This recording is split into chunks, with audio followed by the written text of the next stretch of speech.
Spotkanie już nagrywamy o tej. Mhm. Witajcie na wtorek. Bardzo miło wszystkich widzieć po przerwie. I zacznijmy nasz temat dzisiejszy.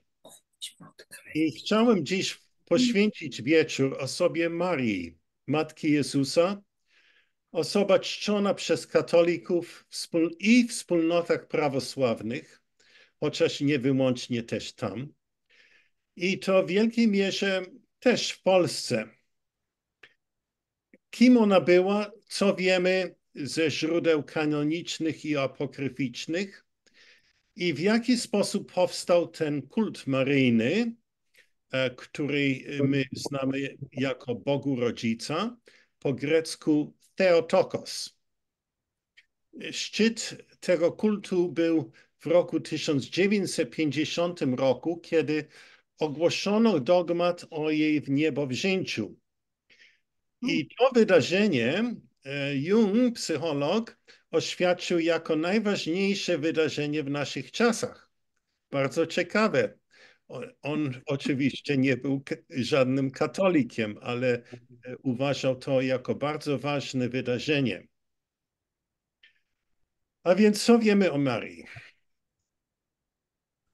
No, czcimy ją w Polsce.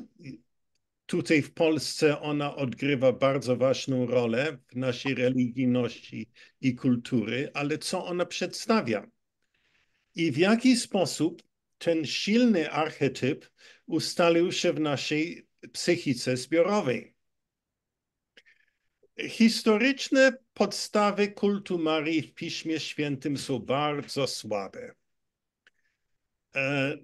Dlatego, kiedy później przyszła reformacja, to jedno z pierwszych reform Lutra i Kalwina i innych było wyrzucenie kult Marii.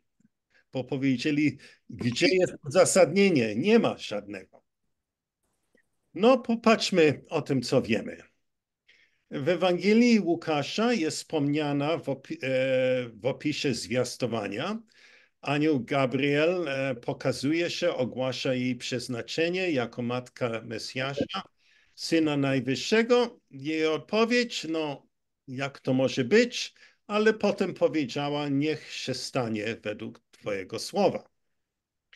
W Ewangelii Mateusza, no mamy scenę, gdzie Józef chce ją usunąć, bo jest w ciąży i on nie wie jakim sposobem. Anioł mówi, że przez Ducha Świętego, no jakoś to Józef w to uwierzył, a nie wiem sam, co sąsiedzi na to. Maria spotyka Elżbietę, jej kuzynkę, i wydaje okrzyk, błogosławiona jesteś między niewiastami i błogosławiony jest owoc Twojego łona. I potem ona zaśpiewa Magnificat, co jest piosenką żydowską, wojenną, bazowana na starych tekstach żydowskich. Potem mamy w Łukasza urodzenie w Betlejem. U Mateusza jest ucieczka do Egipta, powrót do Nazaret, potem oczyszczenie rytualne Maryi i właśnie słyszy Maria od kapłana coś bardzo ciekawego. I cytuję, Twoją własną duszę przebije miecz, ażeby zostały ujawnione wielu serc myśli. Ciekawe. Tu mamy fakt, że Maria uczestniczyła w cierpieniu ludzkim, kondycji ludzkiej. Jak potem widać pod krzyżem, tak, miecz przebił jej serce. Ale Maria w tekstach mało mówi. Mamy narrację o niej, a nie jej słowa. Słyszymy jej głos, kiedy rodzice zgubili biednego Jezusa w świątyni i to była pretensja. Synu, jak to mógłbyś nam zrobić? A synek nie bardzo grzecznie nawet nie przeprosił, raczej poprawił rodziców. Dlaczego mnie szukaliście? Jak nie wiedzieliście, że jestem w domu Ojca? I ewangelista dodaje, że oni nic nie zrozumieli. I to jest bardzo ciekawe. I potem musimy zapytać się, czy w ogóle mieli jakiekolwiek pojęcie, kim był ich synek. I to nie jest pierwszy raz, kiedy Jezus poprawia swoją matkę, czasami trochę ordynarnie. Następny raz, co słyszymy jej głos, to na weselu w Kani Galilejskiej, kiedy zabrakło wino i mówi do Jezusa, mówi, nie mają wina. A on, czyż to moja lub twoja sprawa, niewiasto? Czyż jeszcze nie nadeszła godzina moja? Niewiasto? Do mamy mówić niewiasto? No może, nie wiem, czy to grzecznie, czy niegrzecznie, ale w każdym razie trochę dziwnie mi brzmi. Ale potem słyszymy bardzo dziwną historię w Ewangelii Marka, że rodzina Jezusa chciała go zamknąć, bo sądzili, że jest zwariowany. I na pewno matka też była z tym związana. To nie tylko jego bracia, ale inni chcieli go zamknąć. Znowu wydaje się, że rodzina nie bardzo rozumiała jego misję. No, potem przejdźmy do sceny pod krzyżem. I znowu ona nic nie mówi, ale Jezus jej mówi, oto matka twoja. Chyba zwracając się do ulubionego apostoła, który nie ma na imię. Ludzie przypuszczają też, że to święty Jan. No, ale z tych wersach trudno wnioskować, że ona poznała misję Jezusa i jego nauczanie. Nie ma nic o niej w listach świętego Pawła, ani gdzie indziej, że ona spełniała jakąkolwiek rolę we wczesnym Kościele. Jednak paręset lat później widzimy rozwinięty kult do Marii.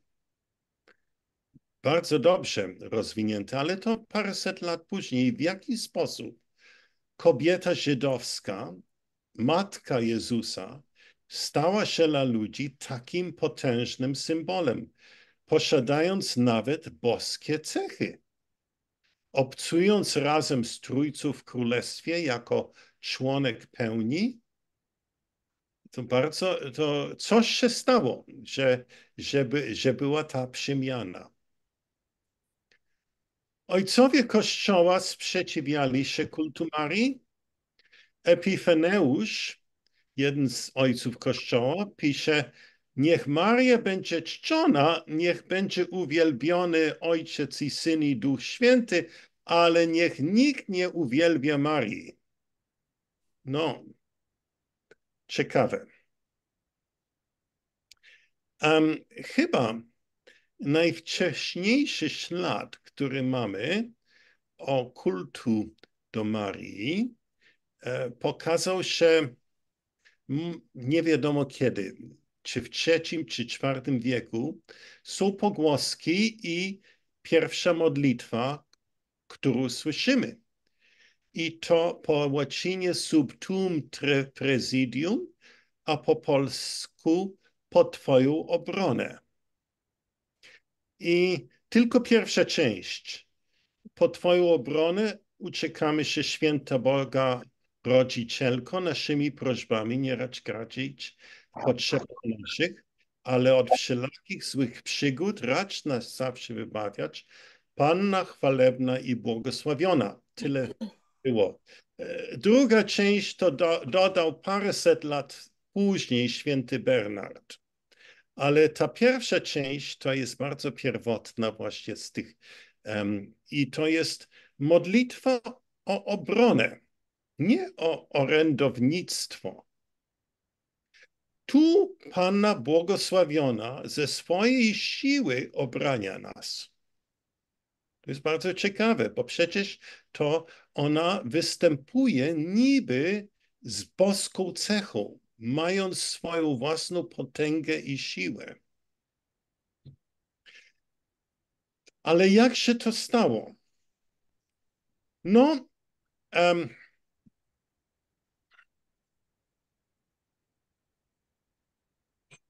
myślę, że to wszystko zaczęło się około czasu Soboru Nicejskiego w IV wieku, kiedy chrześcijaństwo było uznane jako religię imperium, a wszystkie inne bogowie ziemskie i cudze były zabronione i kult do innych bogów był zabroniony. Ale właśnie jeden kult bardzo popularny, który był zabroniony, był kult do Izydy, egipskiej bogini. I to jest bardzo ciekawe i potem przyszedł Sobór Efejski w roku 431, kiedy Marię ogłoszono jako Bogu rodzica, ta, która rodzi Boga. Po grecku Theotokos. I to był wielki skok wtedy, bo w ogóle i to było około wtedy, co kult Izydy znikał, to kult Marii zaczął przejmować niektóre rzeczy, które były ważne dla Izydy. Ale dlaczego ludzie dawniej modlili się i mieli kult do Izydy? I to było głównie kobiety, które zajmowały się tym. Dlatego, że Izyda broniła matki, kiedy rodzili dzieci. Była ta, która dała ochronę do dziecku, która chroniła od niebezpieczeństwa rodzinę i zapewniała właśnie płodność i też dobre żniwa i inne właśnie żywności. I też odwrócała fatum. Fatum to przeznaczenie. W tych czasach to było bardzo pospolite wśród wielu filozofów pojęcie fatum, że człowiek że są niektóre rzeczy przeznaczone przez bogów i człowiek nie może się tym opierać. A kto może bronić przeciw fatum? Izyda i potem oczywiście Maria. I dlatego ludzie odmawiali po Twoją obronę, bo to jest modlitwa o odwrócenia fatum. I trochę przeczytam o Izydzie, bo to jest dosyć ciekawe. Jest napisane, i to są stare napisy na grobowcach, Izyda pokonuje los. Los mnie słucha. Chwała Egiptowi, który mnie wykarmił. Jestem tą, którą kobiety nazywają boginią. Dla mnie zbudowano miasto Bubastis, oddzieliłam ziemię od nieba. Pokazałam ścieżki gwiazd. Zarządzałem bieg słońca i księżyca. Królowa niebios. No i to jest ciekawe też, że patrząc na pierwsze obrazy Marii z dzieckiem, są zupełnie podobne do obrazy Izydy z swoim synkiem Horusem. I nawet można widzieć, jak niektóre świątynie do Izydy były przerobione potem w świątyni do Marii. A więc Bóg, który był pokonany, urodził się w nowej formie bogów nowej religii. I to jest ciekawe, że właśnie ten kult do Marii to nie był wynikiem pism ojców Kościoła. Były teologiczne argumenty, ale to nie było głównie to. Główny popęd do kultu był ruch popularny od spodu, a nie od góry. Ludzie tego żądali. Ale dlaczego? No, chrześcijaństwo było jednostronne, męskie i potrzebował żeński element.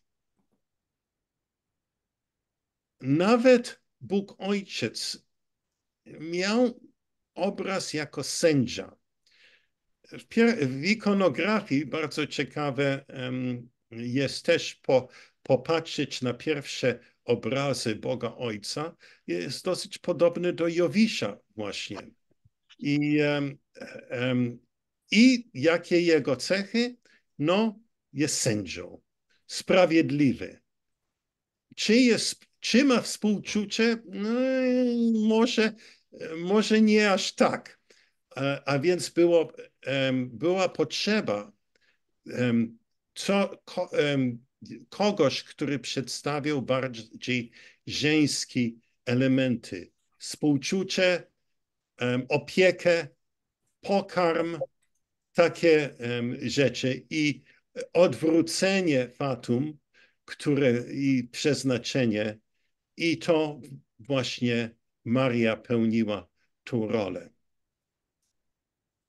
No, zaczęły wtedy krążyć apokryfy o urodzeniu Marii, o jej śmierci, podkreślając jej wyjątkowość. Że nie była zwyczajną osobą, ale czymś więcej. Ale jest też inny wpływ, który musimy teraz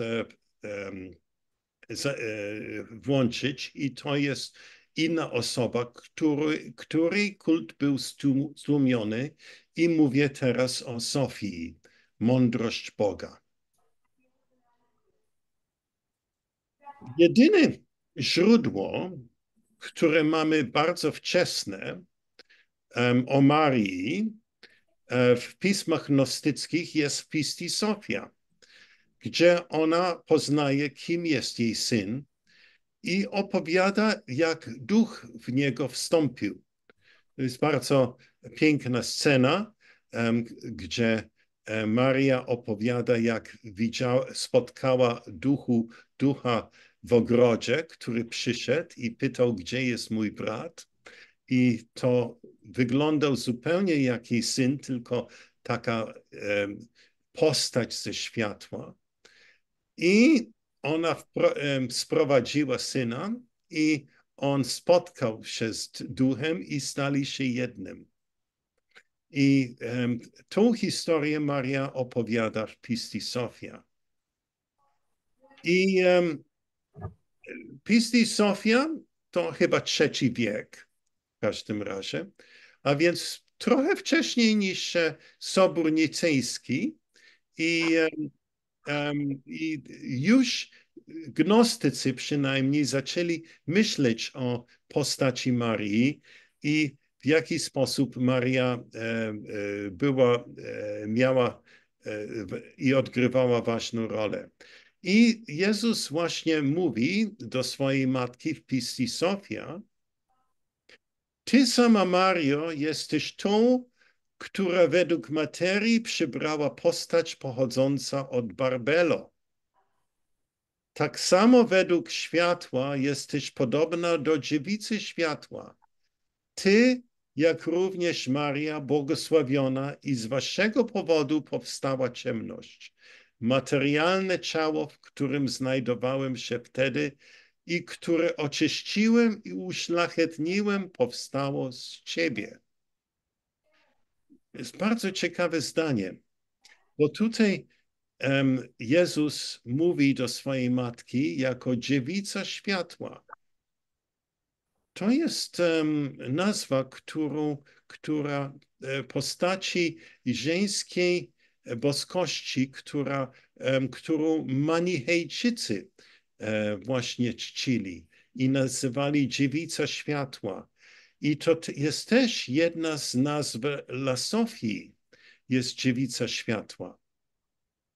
I też Jezus mówi, że ona oczywiście dała pojemnik dla Niego i dała materialne ciało. Oczywiście dała ciało w sensie, że urodziła właśnie Jezusa, ale też w innym sensie, bo Jezus łączy ją z czymś dużo głębszym i to jest to boska żeńskość w postaci Barbelo.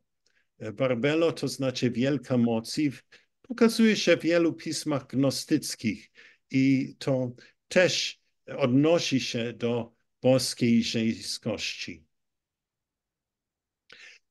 I mówi, że materialne ciało, w którym znajdowałem się wtedy, kiedy oczyściłem i uszlachetniłem, powstało z Ciebie.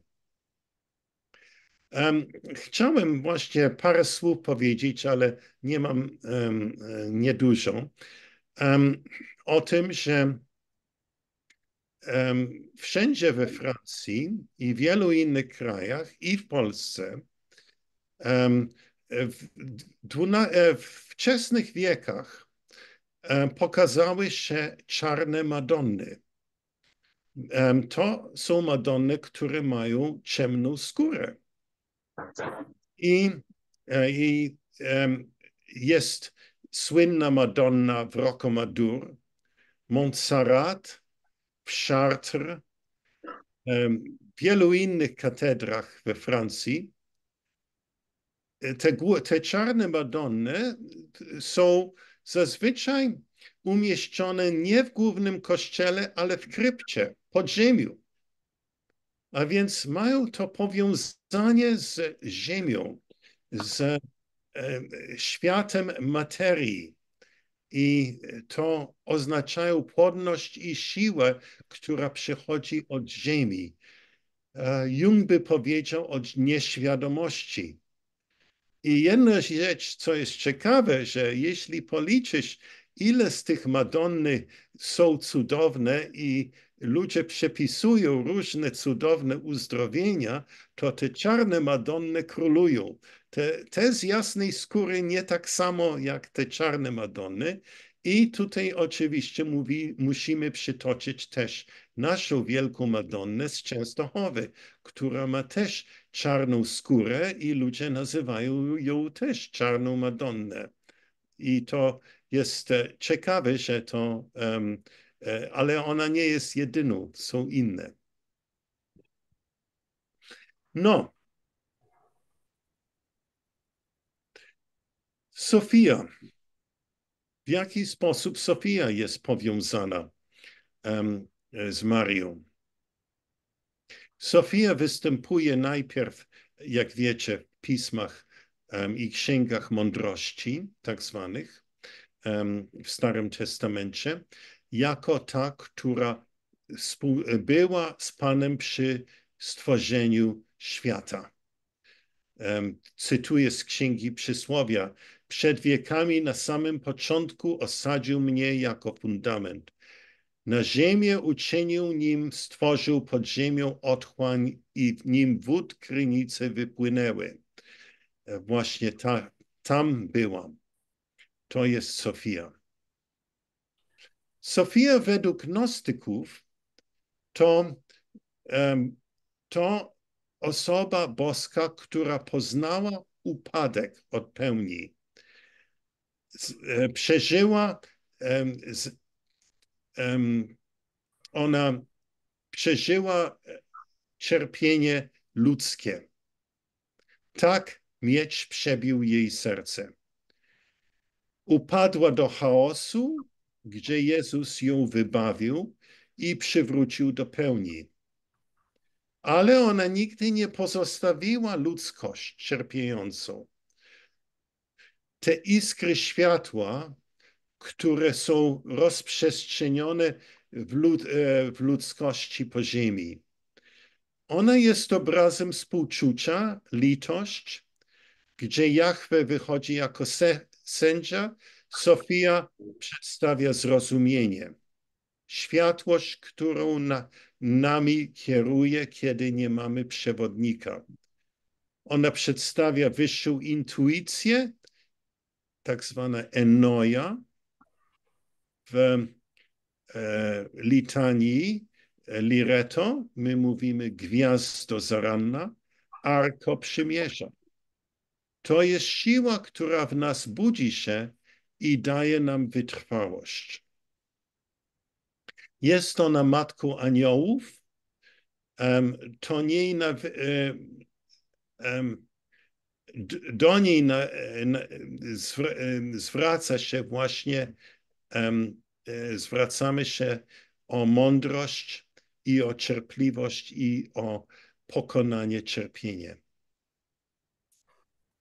Przechodźmy teraz do tematu, który chciałbym bardziej właśnie rozwinąć, i to jest temat niebowzięci Matki Boskiej.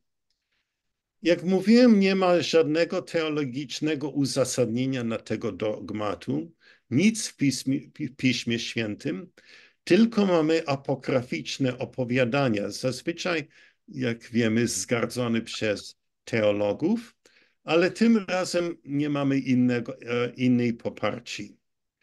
Ale dlaczego ogłoszono ten dogmat? No, bo wierni tego chcieli. Znowu poparcie od spodu, a nie od hierarchii. Była potrzeba, aby włączyć nawet bliżej osoby Matki Boskiej do Trójcy. W podobny sposób jak w Pistii Sofia była wprowadzona przez Jezusa do pełni, jako jego syzygos, jako jego żeński aspekt. Bez niej w pełni pełnia nie byłaby kompletna. A więc celebrujemy w niebowzięcie 15 sierpnia. Pospolita wiara jest, że Maria doznała zmartwychwstanie podobne do Jezusa, że za swojego życia na ziemi umarła, była pochowana i wskrzeszona w ciele nieśmiertelnym i w tym nieśmiertelnym ciele była wzięta do nieba. I teraz chciałbym wam trochę przeczytać i opowiedzieć z apokryfów. I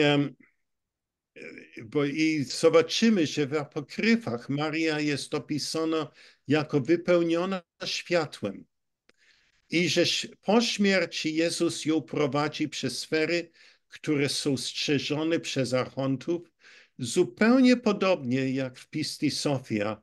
Jezus prowadzi Sofię do skarbnicy światła. I tekst, który będę czytał, jest tak zwany Transitus Melitona ze Sardes z VI wieku. Meliton był biskupem i znajdziecie ten tekst i inne w tej książce. Widzicie? Apokryfy Nowego Testamentu, edytor Marek Starowiejski. I będę wam czytał fragmenty z tego apokryfu.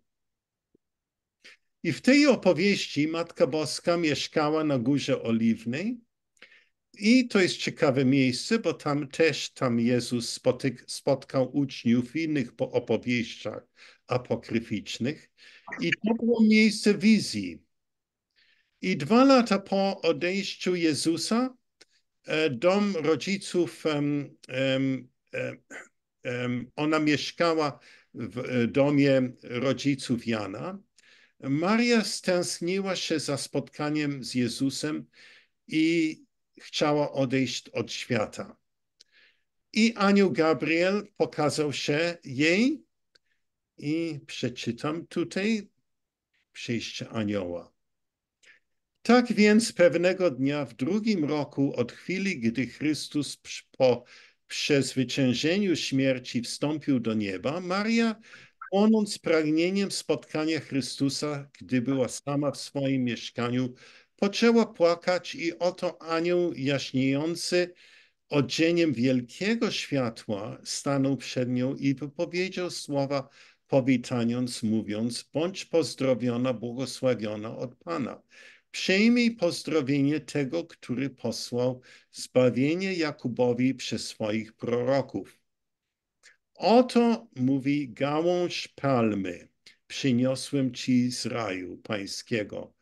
Rozkaż, aby poniesiono ją przed twymi marami, gdy 3. dnia zostaniesz wzięta z ciałem. Oto bowiem oczekuje cię Syn Twój z tronami i aniołami i wszystkimi mocami nieba. Wtedy Maria rzekła do anioła: proszę, aby zgromadzili się przy mnie wszyscy apostołowie Pana Jezusa Chrystusa. Na to anioł rzece: oto mówi, dziś jeszcze mocą Pana mojego Jezusa Chrystusa przybędą do ciebie wszyscy apostołowie. Rzekła doń Maryja: proszę cię, abyś mnie zesłał twoje błogosławieństwo, aby żadna moc piekielna nie zabiegła mi drogę w owej godzinie, gdy dusza moja wyjdzie z ciała i abym nie ujrzała księcia ciemności. Ciekawe. To jest zupełnie tak jak w innych opowiadaniach gnostycznych, kiedy dusza wychodzi od ciała, musi przejść przez różne bramy niebieskie i są strażnicy i nie bardzo właściwie sympatyczni, którzy przepytują duszę. I Maria jest świadoma tego i mówi: no ja proszę, żeby nikt mi nie przeszkodził w tej drodze. I właśnie i ale no i na to anioł mówił, że Jezus właśnie ją będzie bronił i On właśnie ją poprowadzi, żeby właśnie tak się nie stało. I dalej Maria modli się i palma owa jaśniała wielkim światłem. Wtedy Maria zdjęła szatę i włożyła na siebie piękniejsze i wzięła palmę, którą otrzymała z ręki anioła, wyszła na górę oliwną i poczęła modlić się, mówiąc: nie byłabym, Panie, godna przyjść do Ciebie, gdybyś nie zmiłował się nade mną, a jednak strzegłam skarbu, który mi powierzyłeś. Dlatego też proszę Cię, Królu chwały, aby mi nie zaszkodziła moc Gehenny. Jeśli bowiem aniołowie codziennie drżą przed Tobą, to ileż bardziej człowiek uczyniony z ziemi, który nie ma w sobie nic dobrego, jak tylko co otrzymał z Twojej świętej szczodrliwości. Ty jesteś, Panie Bogiem, zawsze błogosławionym na wieki. To powiedziawszy, powróciła do mieszkania. No i teraz śmierć Marii. No, gdy siedzieli wokół, wtedy przyszły wszystkie apostołowie, 12. Cudownym sposobem były wszystkie sprowadzone, nawet Tomasz z Indiach przybył i święty Paweł nawet był tam, chyba z Rzymu albo gdzieś tam go sprowadzono, ale w każdym razie w cudowny sposób wszyscy tam przybyli. I teraz, gdy siedzieli wokół, pocieszając ją i trwali 3 dni na modlitwie pochwalnej. Od 3 dnia około godziny 3 na wszystkich, którzy byli w domu, spadł sen i nikt nie mógł czuwać, jak tylko apostołowie i 3 dzieweczki, które tam były. Te 3 dzieweczki są wymienione, ale to nie są imiona, które mi są znane. I oto przybył Pan z wielkim mnóstwem aniołów i blask wielki stąpił na owo miejsce i tam byli aniołowie, którzy śpiewali hymny i chwalili Pana. Wtedy Zbawiciel powiedział te słowa: przybądź najcenniejsza perła, wejdź do przybytku życia wiecznego. I wtedy Maria padła na twarz na posadzkę, wielbiąc Boga i rzekła: błogosławione jest imię Twojej chwały, Panie i Boże mój, który raczyłeś mnie wybrać Twoją służebnicę i powierzyć mi głębie Twojej tajemnicy. Pamiętaj więc o mnie, Królu chwały, Ty bowiem, że Cię ukochałam całym sercem i strzegłam powierzonego mi skarbu. Przyjmij przeto mnie, Twoją służebnicę i wyzwól mnie od potęg ciemności, aby na drodze nie napadł mnie szatan, abym nie widziała szpetnych duchów, które mi stanęły na drodze. I odpowiedział jej Zbawiciel: gdy posłany od Ojca dla zbawienia, zawisłym na krzyżu, przybył do mnie książę ciemności, a gdy nie znalazł we mnie nawet śladu swojego dzieła, odszedł zwyciężony i zdeptany. Ujrzysz go, a ujrzysz go prawem śmierciu rodu ludzkiego, przez które przypadła ci także śmierć. Ale on tobie nie może zaszkodzić, bo ja jestem z tobą, abym cię wspierał. Przyjdź bezpiecznie, bo oczekuje cię wojsko niebieskie, aby cię prowadzić do radości do raju. I gdy to powiedział Pan, powstała Maria z posadzki, położyła się na swoim łóżko i składając dzięki Bogu, oddała ducha. A apostołowie ujrzeli, że jej dusza była otoczona takim blaskiem, że język śmiertelników nie może tego godnie wypowiedzieć. Zaćmiło bowiem wszelką białość śniegu i wszelkiego metalu srebrnego, rzucającego blask wielką jasnością światła. To jest bardzo piękny obraz. Jest podobieństwo do Pistis Sophia, która zmagała się z siłą Altadesa i jest uwolniona od ciała i otoczona światłem. Zupełnie podobny obraz tutaj, jak czytaliśmy o Marii. I oczywiście Jezus wyprowadził i zabrał też Sofię od sił ciemności i zabrał do pełni. Ale z Marią nie na tym się kończy, bo co z ciałem się stało? No, kobiety przygotują ciało do grobu, ale to ciało już nie jest śmiertelne ciało. Jest przemienione. Jest otoczone blaskiem światła i nie widać nawet jego kształt. Dopiero kiedy one wkładają na niego szaty, to mogą ciało wziąć i procesję zanieść do grobu w Getsemane, wyznaczone przez Jezusa. No, są różne rzeczy, co się stają w drodze, które są też ciekawe do opowiadania. Apostołowie jednak są niezadowoleni. Złożyli ją do grobu, kamień też jakoś zamknęli kamieniem, tak jak grób Jezusa, ale są niezadowoleni, bo myślą, jeśli Jezus zmartwychwstał, to dlaczego nie Maria? Przecież On przezwyciężył śmierć. To ona przecież także powinna przezwyciężyć śmierć. No I wtedy Jezus przyszedł, usłyszał ich modlitwę i wtedy kazał Michałowi, by przyprowadził duszę Marii. Oni odwalili kamień od grobowcach i Pan rzekł, przyjaciółko moja i blisko moja, która nie zaznała zepsucia, przez pół życie nie będziesz cierpiała rozkładu ciała w grobie. To jest ciekawe, bo z jednej strony ciało mogło się rozkłaść, ale z drugiej strony już wiadomo, że to jest ciało nieśmiertelne. I to nie jest fizyczne ciało, które zbierają. I natychmiast zmartwychwstała Maria z grobu i błogosławiła Pana.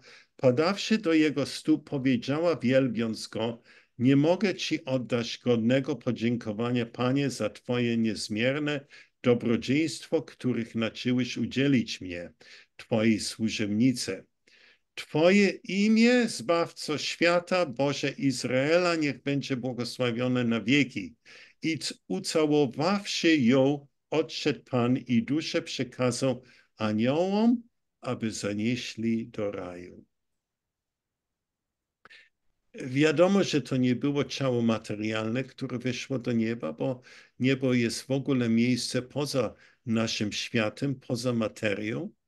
To jest wehikuł, o którym święty Paweł mówił, że każdy z nas będzie miał po śmierci. To jest wehikuł niezniszczalny. I to właśnie, które potrzebujemy, żeby poruszać się w wyższych światach. I właśnie w tym ciele Maria przyjęła to ciało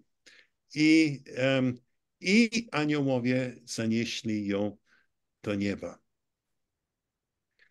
No i na tym kończy się opowiadanie o połączeniu Marii z Trójcą w pełni. Jednak ona jest w tym opowiadaniu o wiele więcej. Maria przybrała rolę Sofii, wypełniona światłem. Przedstawia ona boską żeńskość, wypełniając brak, który istniał w pełni od czasu upadku Sofii. W niebowzięcie stało się połączenie tego, co jest żeńskie z męskim. I to jest przywrócenie całości do pełni. W naszej kulturze przeważnie męskiej, gdzie trójca nawet jest męska, jest taka niezdrowa jednostronność, która pogardza tej jakości, które my uważamy tradycjonalnie jako żeńskie. Takie jakości jak wrażliwość, intuicja, współczucie, ochrona i mądrość. I właśnie w niebowzięcie celebrujemy przyjęcie Marii do Trójcy, że 3 stały się 4 i pełnia była uzupełniona. Na tym kończę, co chciałem właśnie dzisiaj wam przedstawić i zapraszam do dyskusji.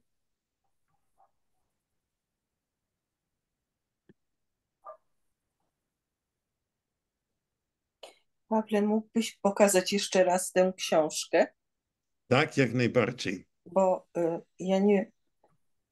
A, no właśnie, no ja źle zapisałam. Dobra. Jest około 4 tomów i ten tom, gdzie są te opowiadania o niebowzięciu, to jest część 2.